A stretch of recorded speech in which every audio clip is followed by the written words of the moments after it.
বিসমিল্লাহির রহমানির রহিম। আসসালামু আলাইকুম। কেমন আছেন আপনারা সবাই? আলহামদুলিল্লাহ, আমিও ভালো আছি। আজকে আপনাদের মাঝে নিয়ে আসছি কচু, যে শক্ত অংশ সেটা আমি রান্না করব, কাঠ যেটাকে বলে কচুর কাঠ। তো এই যে আমি এরকম কচু নিয়ে নিয়েছি, উপরে যে শাকটা হয়, শাকের নিচে যে কাঠটা তৈরি হয়, এটা দিয়ে আজকে আমি সেই কচু চিংড়ি দিয়ে রান্না করব। তো এই রেসিপিটার নাম হচ্ছে কচু দিয়ে চিংড়ি রান্না। আর লাগবে চিংড়ি, এরকম চিংড়ি মাছ নিয়ে নিয়েছি কয়েকটা। আর লাগবে হলুদের গুঁড়ো, ধনিয়ার গুঁড়ো, লাল মরিচের গুঁড়ো, পরিমাণ মতন লবণ, আদা রসুন বাটা পরিমাণ মতন, একটা পেঁয়াজ কুচি, আর লাগবে কাঁচামরিচ। তাহলে আর চলুন আমরা রান্নায় চলে যাই।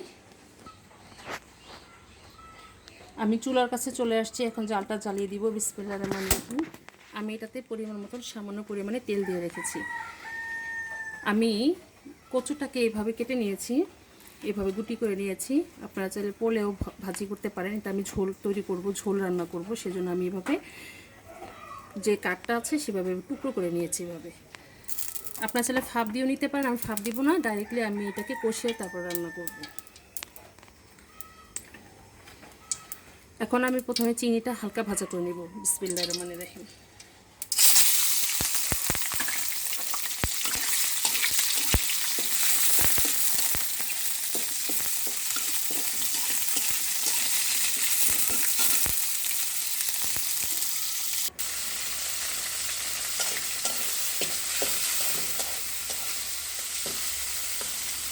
আমাদের এটা হালকা ভাজা হয়ে গেলে আমি এটাকে নামিয়ে তারপরে পেঁয়াজটা দিয়ে দেবো। আমাদের এটা লাল হয়ে গেছে মাছটা, এখন এটাকে নামিয়ে দেবো।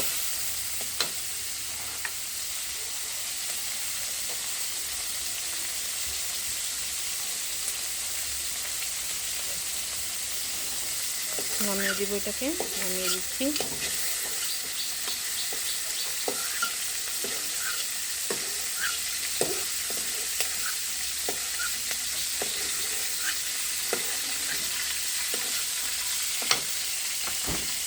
এখন এর মধ্যে আমি পেঁয়াজ কুচিটা দিয়ে দিব।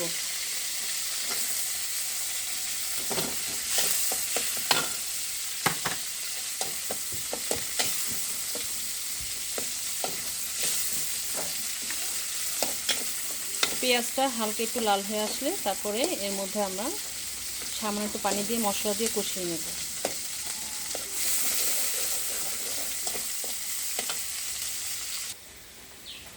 আমাদের এটা কষানো হয়ে গিয়েছে, পেঁয়াজটা লাল লাল। এখন আমি এর মধ্যে পানিটা দিয়ে দেব।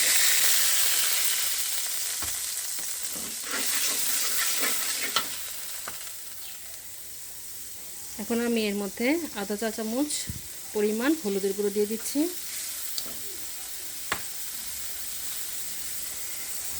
1 চামচ পরিমাণ লাল মরিচের গুঁড়ো দিয়ে দিচ্ছি,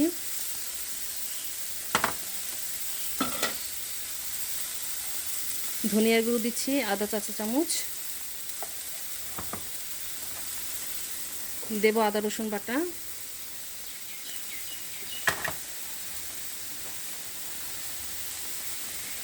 এক চামচ ভরে লবণ দিয়ে দিচ্ছি।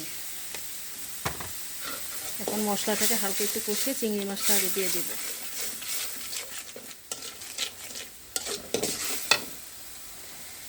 এখন আমি এতে চিংড়ি মাছটা দিয়ে দিচ্ছি।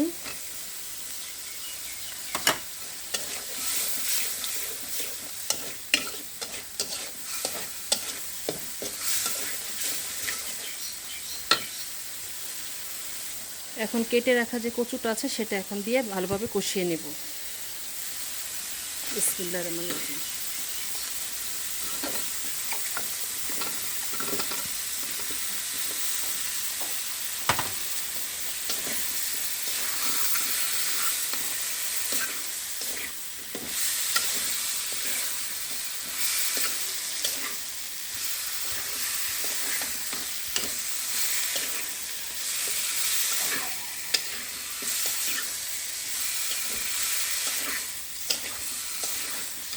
এখন আমরা এটাকে ভালোভাবে কষিয়ে নেব। আমাদের এটা কষানো হয়ে গিয়েছে। এটা ভালোভাবে না কষালে খেতে ভালো লাগবে না, যেহেতু কচু। তো এটা আমাদের কষানো হয়ে গিয়েছে। এখন আমি এতে পরিমাণ মতো পানিটা দিয়ে দিব।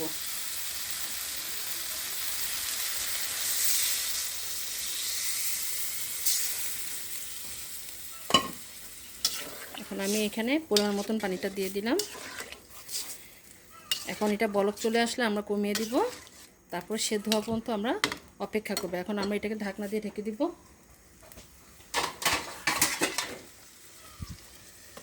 ঢেকে দিলাম। এখন আমরা বলক আসলে এটা সেদ্ধ হওয়া পর্যন্ত আমরা অপেক্ষা করব। তাহলে আমরা সেদ্ধ হওয়া পর্যন্ত অপেক্ষা করি।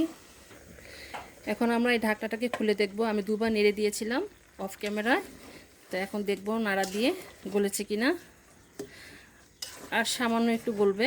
এর মধ্যে এখন আমি যে কাঁচামরিচগুলো আছে সেটা দিয়ে দিব। যে কাঁচামরিচগুলো রেখে দিয়েছিলাম সেটা দিয়ে দিলাম। আপনারা চাইলে এর মধ্যে জিরার ফাঁকিটাও দিতে পারেন, আমি জিরাটা দিব না, জিরা দিলে আমার কাছে ভালো লাগে না এটার গন্ধটা। তো এখন আবার ঢেকে দিব, ঢেকে আর 10 মিনিট রান্না করে নিব। তাহলে আমরা 10 মিনিট অপেক্ষা করি। আমাদের 10 মিনিট হয়ে গিয়েছে। তো এখন আমি এর মধ্যে দুটো চাশনি পাতা দিয়ে দিব। ধনিয়া পাতা দিলে ভালো লাগবে না, তো আমি দুটো চাশনি পাতা দিচ্ছি। আপনার না দিলেও চলবে, আমার কাছে ছিল তাই আমি দিয়ে দিচ্ছি। এর মধ্যে একটু ছিঁড়ে দিয়ে দিচ্ছি। এই কচুটা ধৈর্য সহকারে রান্না করতে হবে, যেহেতু এটা গলতে একটু সময় লাগে সেদ্ধ হতে। তো মাশাআল্লাহ এরকম আমি একটু মাখা মাখা রাখবো। এটা নামিয়ে ফেললে আরও টেনে যাবে। তো একটু চুলার জালটা বাড়িয়ে দিই। গলে গিয়েছে, এই দেখুন গলে গিয়েছে আমাদের কচুটা। এখন আমরা এটাকে নামিয়ে ফেলবো। আর শুকানো যাবে না, আমি একটু ঝোল ঝোল মাখা মাখা রাখবো। তো চুলার জালটা বন্ধ করে দিই। চলুন আমরা পরিবেশনে চলে যাই। তৈরি হয়ে গেল আমাদের কচু দিয়ে চিংড়ি মাছের ঝোল। তো মাশাআল্লাহ আলহামদুলিল্লাহ, এটা খেতে ভীষণ মজা। আপনারা অবশ্যই বাসায় একবার হলে ট্রাই করবেন, ইনশাল্লাহ আপনাদেরটাও ভালো হবে। তো আমার তৈরি হয়ে গেল, আপনারা অবশ্যই বাসায় একবার হলে ট্রাই করবেন। এখন যেভাবে রান্না করে আমি আমার মতন করে আমি রান্না করে আপনাদেরকে দেখিয়েছি। তো আমার জন্য অবশ্যই কমেন্ট করে জানাবেন যে এই রান্নাটা কেমন হয়েছে, আপনাদের কাছে কেমন লেগেছে আমার এই রেসিপিটা। তো আপনারা আমার জন্য অবশ্যই লাইক এবং শেয়ার করে দিবেন এবং সাবস্ক্রাইব করতে একদমই ভুলবেন না। তো আপনারা যে যেখানে আছেন ভালো থাকেন, সুস্থ থাকেন এবং আমার জন্য দোয়া করবেন, আমি যেন আপনাদের মাঝে আরও নতুন নতুন রান্না নিয়ে আসতে পারি। সবাই ভালো থাকুন, সুস্থ থাকুন। আল্লাহ হাফেজ।